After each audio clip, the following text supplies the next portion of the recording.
Shalom, salah satu atribut Allah yang unik adalah kekekalannya. Allah itu kekal,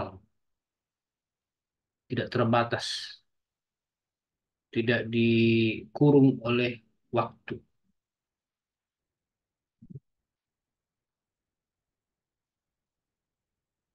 Saya terikat waktu.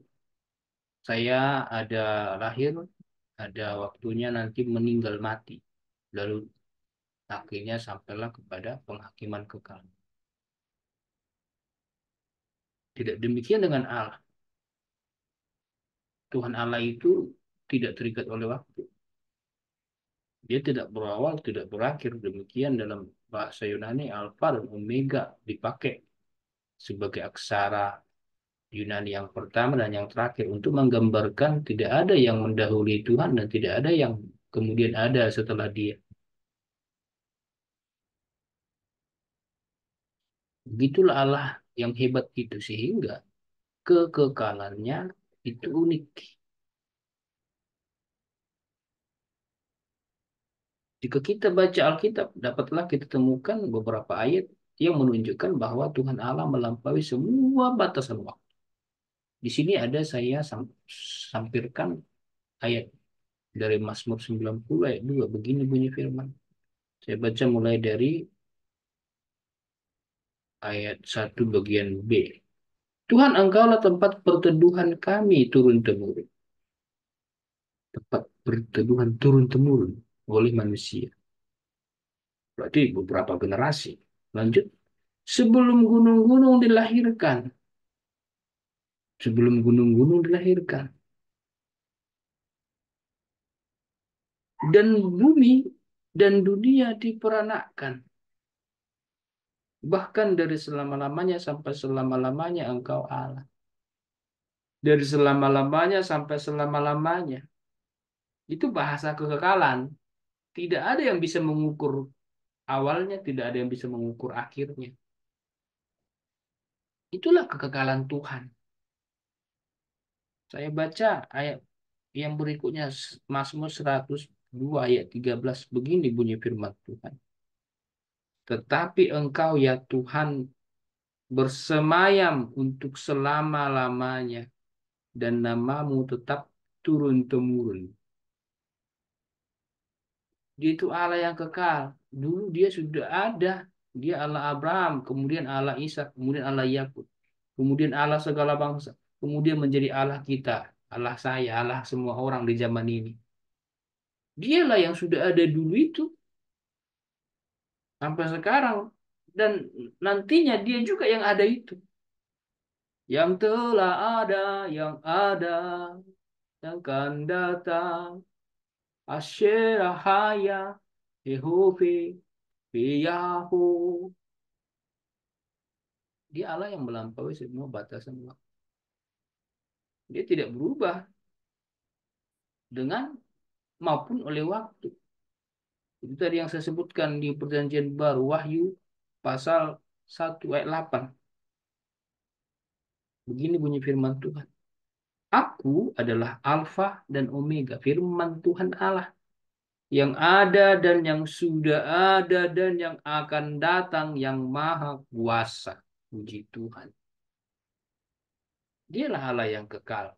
Kekekalannya unik. Dia tetap ada dulu, sekarang, dan selamanya. Kapan Tuhan tidak pernah ada?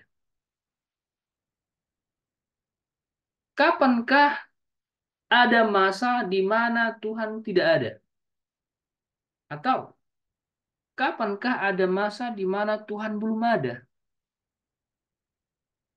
Jawabannya adalah tidak ada. Karena Tuhanlah yang mengadakan waktu.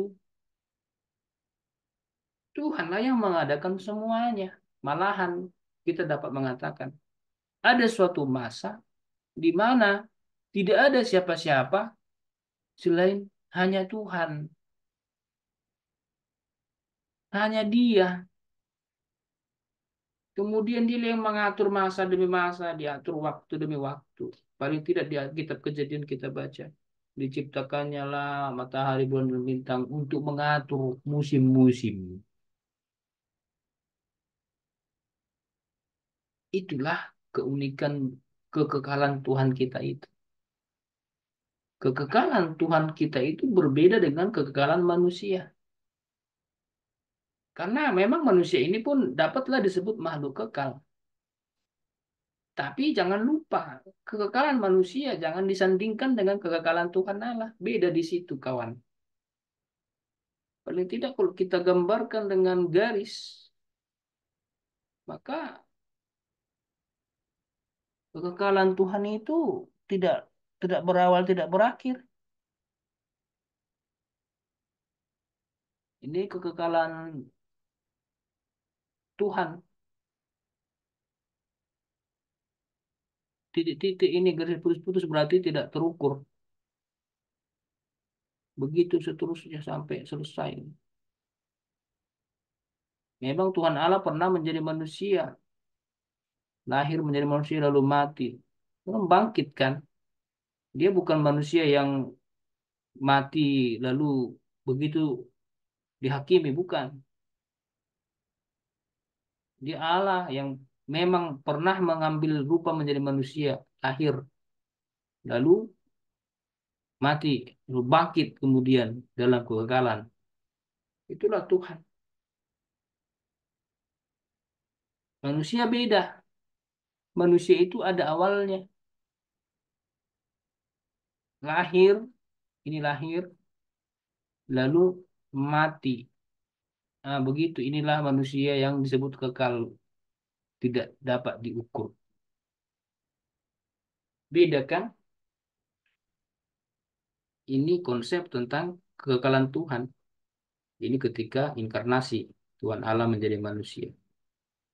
Tak dapat diukur awalnya, tak dapat diukur akhirnya. Sedangkan kekekalan manusia dapat diukur awalnya ketika manusia itu dilahirkan. Tanggal lahirnya. Lalu dapat diukur kapan dia mati. Habislah masanya di bumi. Setelah itu kekekalannya tak terukur, tidak ada yang tahu. Maka dapatlah kita katakan bahwa kekekalan adalah salah satu atribut Tuhan Allah yang unik, yang